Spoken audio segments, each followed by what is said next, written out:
Government has rejected that it will suspend awarding bursaries to deserving students of the Free State. The leaked letter dated 19 November, allegedly from Premier SABC Ntombela, initially indicated that bursaries will be halted for 2022 academic year.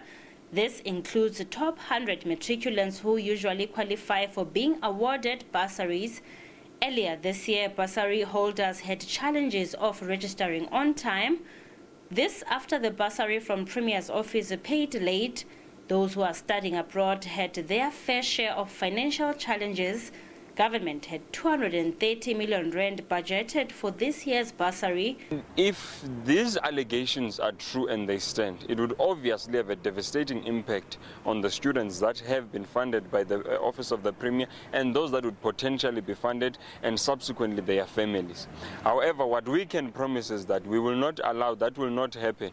If it needs be that we close down that building and we occupy it up until a point that sanity prevails and students are given their bursaries as they should, because by the way, these students are deserving. To us, we view this as a move that will demotivate Banaba Free State from performing to the utmost ability, and we view this as a regressive agenda instead of a developmental agenda. We've also noted the statement from the Office of the Premier that says that the letter that has been making rounds is fake. We will be closely monitoring the disinvestment of these bursaries to ensure that Banaba Free State they do get these bursaries. We don't think this decision was a very wise decision, and we do not think that the Premier should proceed with this kind of decision, and we would urge her not to proceed with this kind of a decision because it's going to have dire consequences. Free State government maintains the directive is fake and aims to create confusion, and says all those who meet requirements will be funded.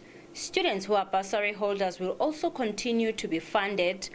Only those who will study outside the borders of the country will be affected. We would not be issuing out any new bursaries for international studies, meaning those who would be studying outside of the borders of the country. There would not be any new bursaries provided anymore.